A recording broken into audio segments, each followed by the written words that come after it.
gostaria de agradecer aos pastores e irmãos que durante esses 4 cultos, melhor dizendo, das últimas 2 semanas, me substituíram aqui nessa plataforma, trazendo a palavra de Deus aos corações. No final do mês, foi dia 30, o irmão Fernando e o pastor Oséias.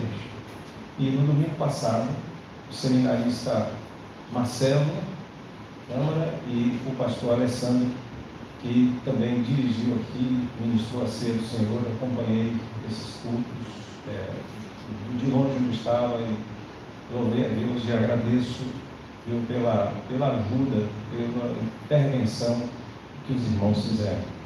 Hoje à noite eu quero trazer uma mensagem aos irmãos sobre pais e filhos. Aliás, hoje é o dia dos pais e as 2 mensagens de hoje têm a ver com essa questão da relação familiar, né?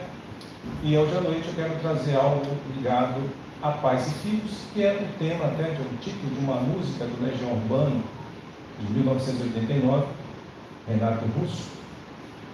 Aqueles que são mais antigos aqui talvez devem conhecer, os mais novos não sei se conhecem, mas essa música ela não é conhecida tanto por pais e filhos, mas pelo seu refrão: é preciso amar as pessoas como se não houvesse um amanhã.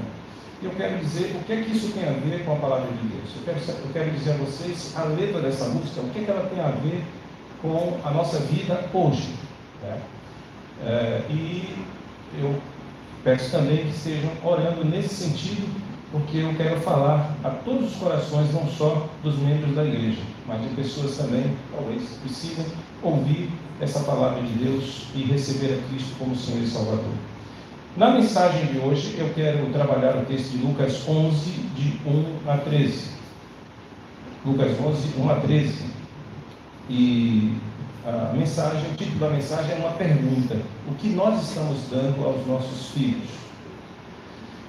Jesus estava orando em certo lugar e, quando terminou, um dos seus discípulos lhe pediu: Senhor, ensine-nos a orar, como também João ensinou os discípulos dele. Então Jesus disse: quando vocês orarem, digam: Pai, santificado seja o teu nome, venha o teu reino. O pão nosso de cada dia dá-nos diariamente. Perdoa-nos os nossos pecados, pois também nós perdoamos a todo o que nos deve, e não nos deixes cair em tentação. Jesus disse ainda: se um de vocês tiver um amigo e for procurá-lo à meia-noite, dizendo: amigo, me empreste 3 pães, porque outro amigo meu chegou de viagem e eu não tenho nada para lhe oferecer.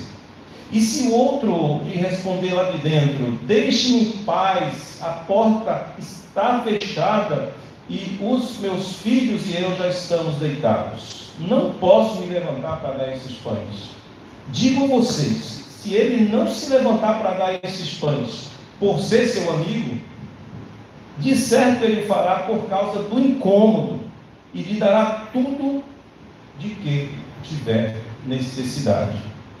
Por isso digo a vocês: peçam e lhes será dado, busquem e acharão, batam e a porta será aberta para vocês. Pois todo o que pede, recebe, o que busca, encontra, e a quem bate, a porta será aberta.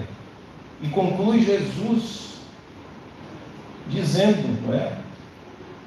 Quem de vocês, sendo pai, daria uma cobra ao filho que lhe pedir um peixe? Ou daria um escorpião ao filho que lhe pedir um ovo? Interessante, né? Como Jesus termina essa explicação sobre a importância da oração e da persistência naquilo que se quer, não é? Sem dúvida que esse é o objetivo geral da mensagem. Entretanto, minha mensagem é temática, ela não será uma mensagem exegética, na essência da palavra, aquela que você pega versículo por versículo e vai explicando, vai trabalhando.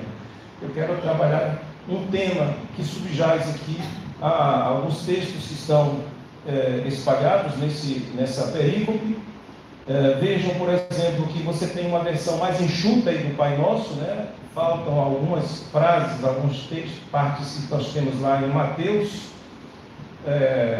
Isso mesmo, né? Os evangelhos são chamados sinóticos. Nem todas as passagens que estão em um estão em outro, em todos os 4 evangelhos. Às vezes você tem uma passagem que está em Mateus, está em Lucas, mas não está em Marcos, não está em João. Às vezes você tem passagens que estão em todos os 4 evangelhos. Eles trabalhavam com fontes, os evangelistas de uma forma geral.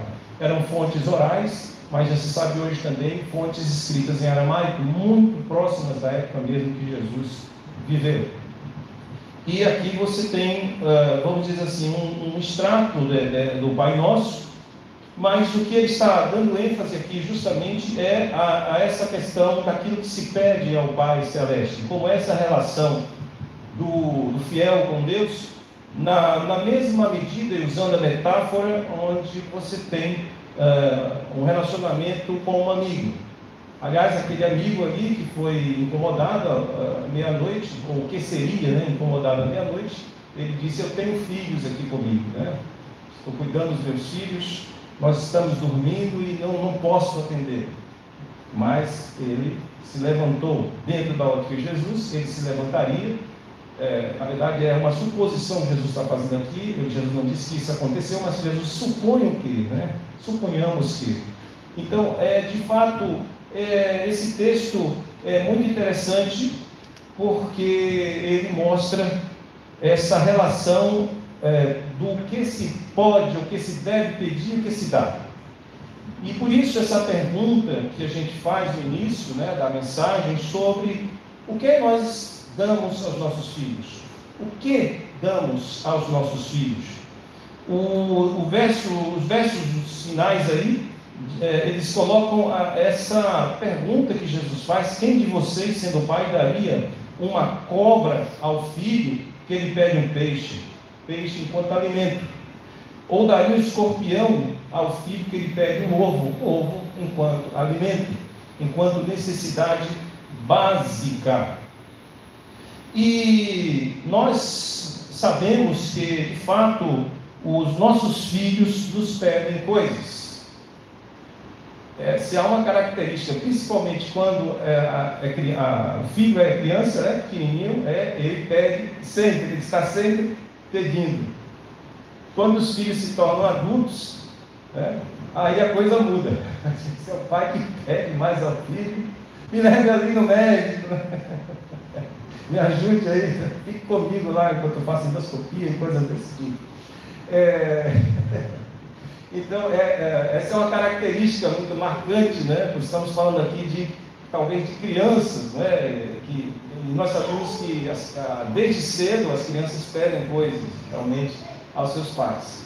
Nem sempre só pela verbalização. Por exemplo, um recém-nascido ainda no período do puerpério aí da mãe, ele vai pedir o peito da mãe, vai pedir leite materno. Como? Chorando, né? Ele está incomodado. Acordou ali, né? Muitas vezes, abre o berreiro, a mãe já sabe o que fazer. Vai lá, bota o peito dele, fica satisfeito. A minha netinha de 1 ano, Heloísa, vocês viram ali no vídeo, ela já aprendeu a pedir, né? E ela aprende a pedir se apontando. Tem lá um baú cheio de brinquedos e ela já vai naquela direção. Eu estou ali digitando as coisas, ela chega aqui. Então eu já sei que ela quer um brinquedo ali dentro. Já a de 6 anos, ela é muito tácita, né? Verbaliza direitinho. Diz assim: eu quero bombom, batom, aliás, o batom da garota, chocolate, né? Então, as crianças, elas realmente nos pedem, os nossos filhos menores sempre estão pedindo. E se você estiver na rua, se estiver no shopping, então, sai embaixo.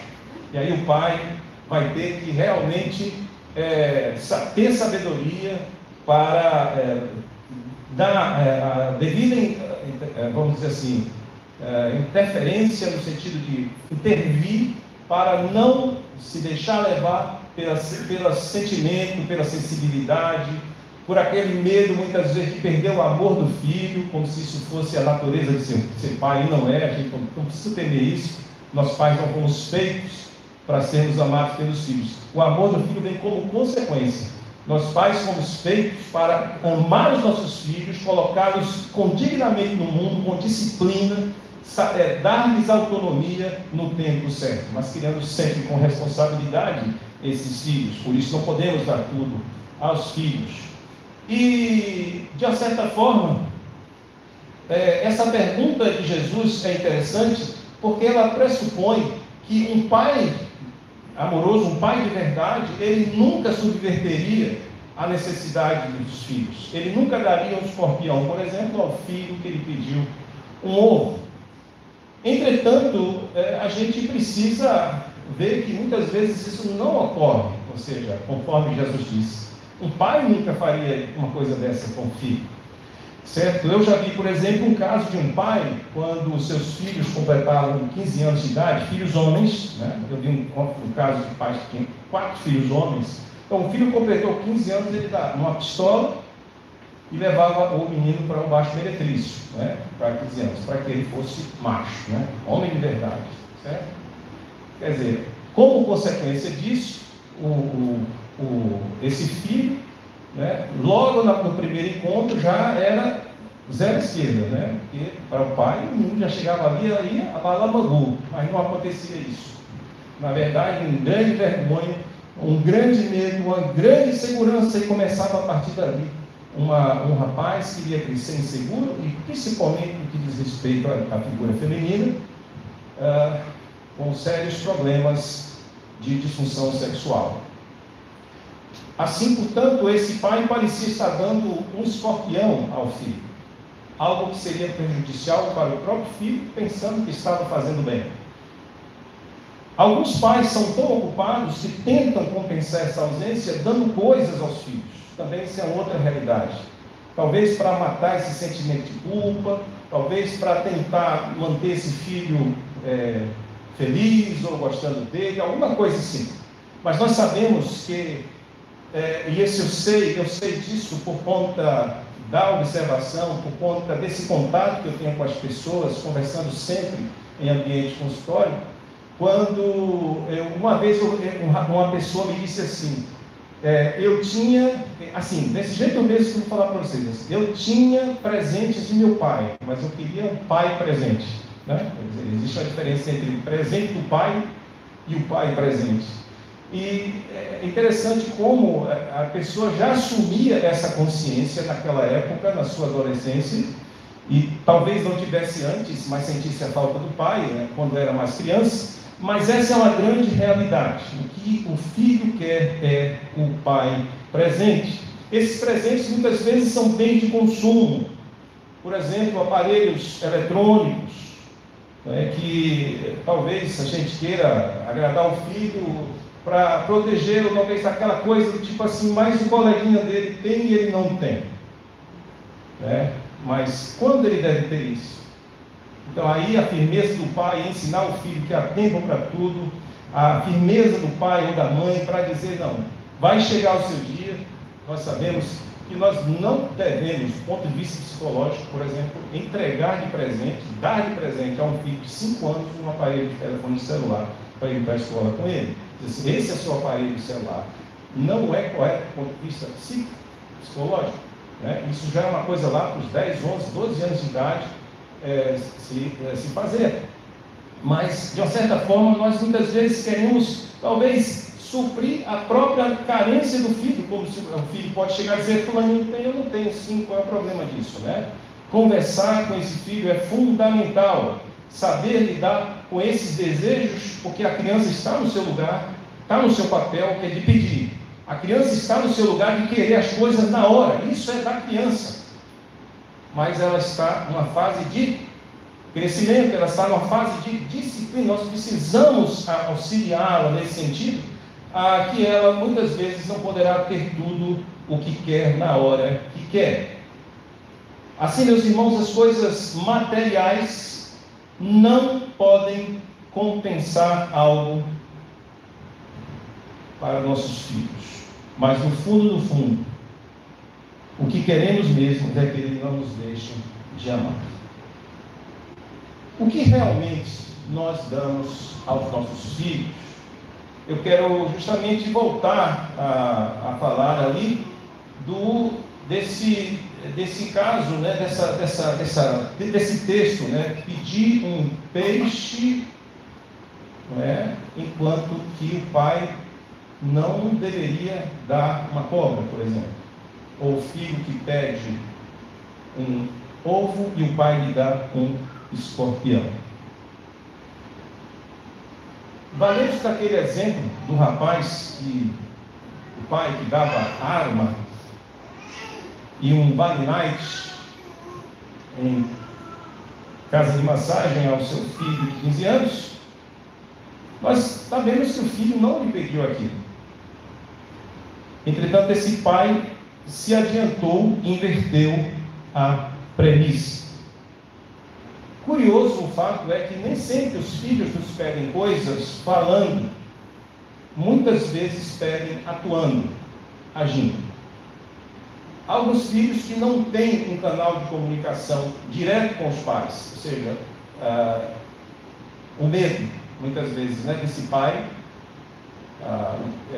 e ali vai depender muito de como é o perfil desse pai. Por que esse pai mete tanto medo? É só autoridade mesmo? Ou é outra coisa? Os filhos, muitas vezes, fazem pedidos de socorro, sem que o pai esteja lendo isso nas entrelinhas, percebendo. E se eles não fazem, dizendo, pai, estou sentindo sua falta, eu preciso conversar com você, nem sempre a criança ou o adolescente vai ter esse gingado, esse manejo. Porque ele vai ser movido mais por sentimentos, por emoções, pelo medo, pela insegurança. Então, o que acontece? Na ausência da palavra, a criança ou o adolescente vai ter que agir, vai ter que atuar. Um bom exemplo disso, um caso que eu testemunhei há muitos anos atrás, de um garoto de 15 anos que pegou o carro do pai de forma escondida, o pai não estava sabendo disso, e saiu dirigindo ali pela Domingos Ferreira, em alta velocidade, bateu no poste, morreu, ficou preso às ferragens. Isso saiu nos meios de comunicação, na época e tudo. Mas uma coisa que me impressionou foi que eu reconheci alguém ali, era o meu médico, o avô dele. Era um médico que eu tive, e ele estava ali tentando salvar o seu neto, sem conseguir. É porque muitas vezes essa é a forma que alguns têm de dizer, você nem percebe que eu existo. Mas não é porque foi a única vez, é porque já havia um pedido recorrente disso daí. Uma certa transgressão, mas talvez não dirigindo o carro do pai de forma escondida, mas com outro modelo. Daí, um outro mês já havia uma outra transgressão. Isso me fez lembrar que pedi dar-se-vos-á, buscais e achareis, batei e abri-se-vos-á. Ou seja, essa persistência, esse incômodo no pedido.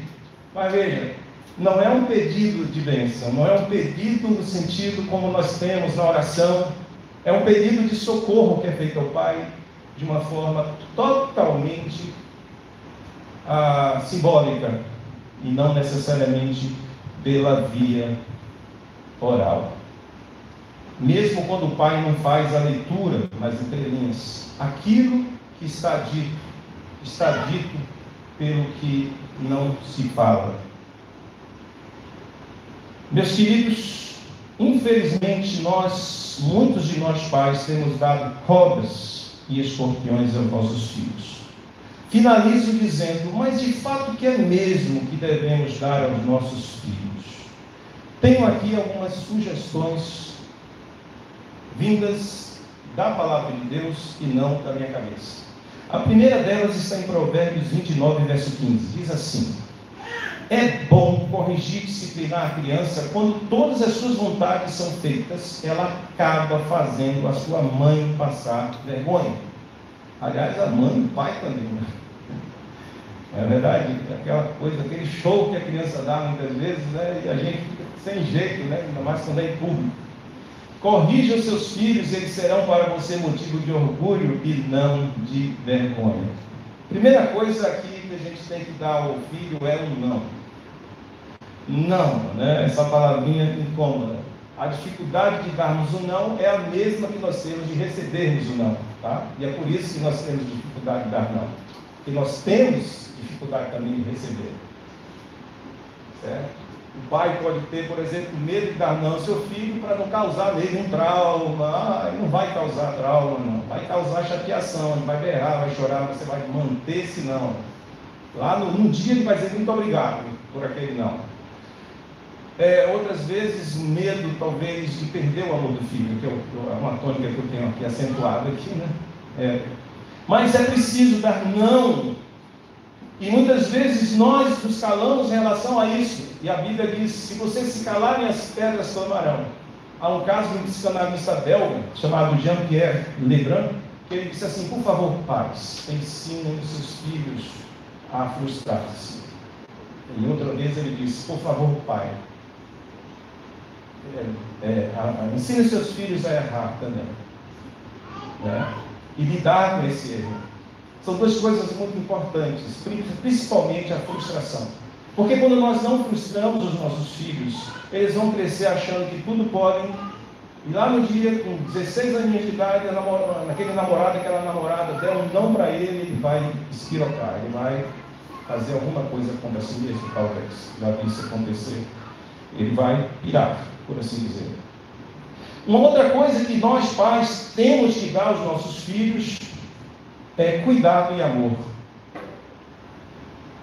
Cuidado e amor. Esse texto, quem de vocês, sendo pai, daria uma cobra ao filho que ele pegue um peixe? Ou daria um escorpião ao filho que ele pegue um ovo? Esse texto mostra isso. O critério do pai aqui é a segurança do filho, livrar o filho de um perigo e dar aquilo que é salutar e necessário. Ok? Então acho que o pai, ao cuidar do filho, ao priorizar isso, parece que falando coisas aqui que são de mães, né? A Bíblia coloca como se fosse pai. Não é assim? Pai é a presença do pai mesmo. Aliás, eu quero fazer um parênteses aqui para falar uma coisa muito importante.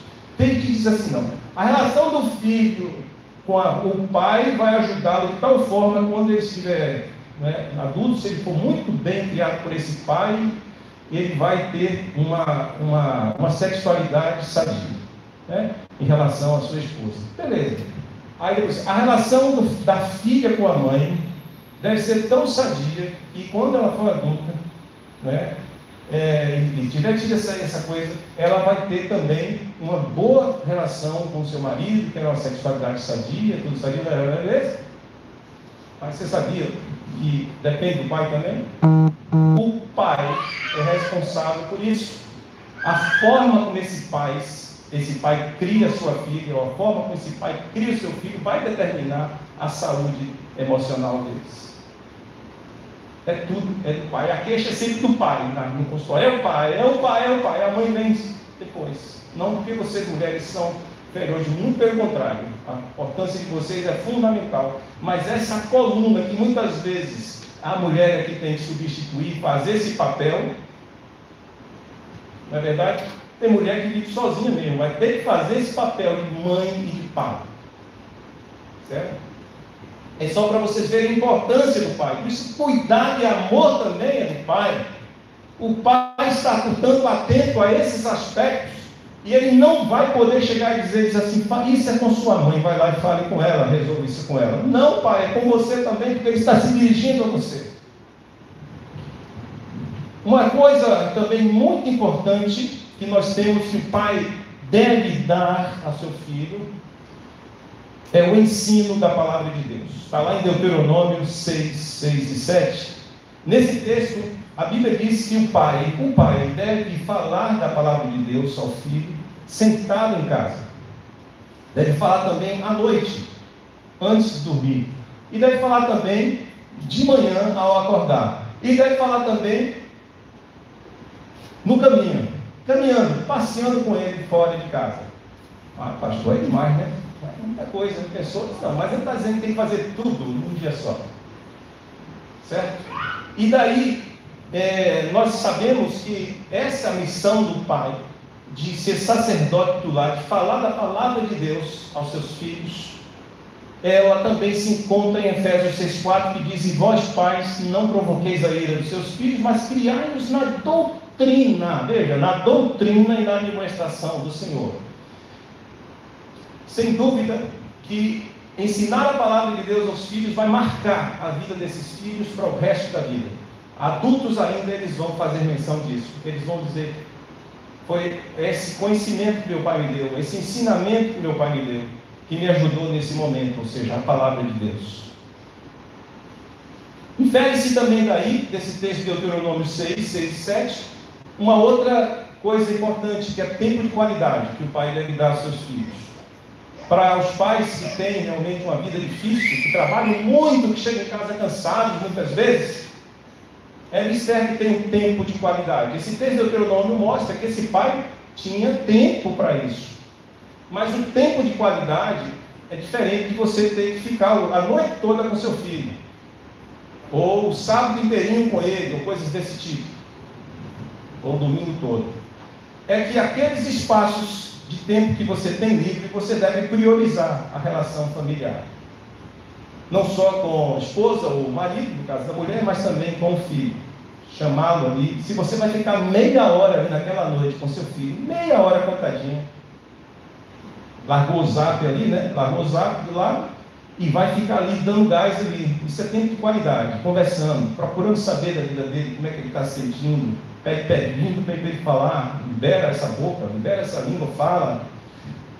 Isso é fundamental. Hoje em dia, tempo de qualidade. Inclusive para a rua também, para estar com seu filho. Você não precisa fazer isso, vamos dizer assim, numa escala meio louca, às vezes eu tenho que reparar o tempo perdido. Não. Mas você tem que priorizar esse tempo com os seus filhos. Por último, certamente que dentro das virtudes que nós apresentamos aqui nesse sermão, está naturalmente incluso o legado de vida que você, pai, deixará para seu filho. O que será que você deixará para o seu filho? Terrenos, casas, patrimônio? Beleza. Você se preocupa com isso, né? Eu também. Mas, e o patrimônio espiritual? O patrimônio ético? A sua corretude, a sua honestidade, a sua humildade, a responsabilidade da condução do lar? O seu filho vai levar isso? Ou ele vai simplesmente levar aquela memória assim, meu pai assim, ligava alguém para ele, assim, dava o telefone para mim assim, diga que eu não estou aqui, não é? Será isso que o filho vai levar? Esse é o patrimônio. É o patrimônio de vida, dessa afeição, dessa corretude de vida. E também, de vez em quando, um presentinho para seu filho, para sua filha. É ou não? Afinal de contas, pense como a criança fica feliz quando ganha um presentinho, tá bom? Mas isso não é tudo. O mais importante foi tudo isso, até agora. Que Deus tenha misericórdia de nós, pais, e que nos ajude a sermos pais de acordo com a sua vontade. E não se esqueça, nada está perdido. Coçar e amar é só conversar. Coçar e amar é só começar. Vamos à prática. Vamos amar aos nossos filhos. Vamos dar, mas dar aquilo que é da vontade de Deus. Deus abençoe.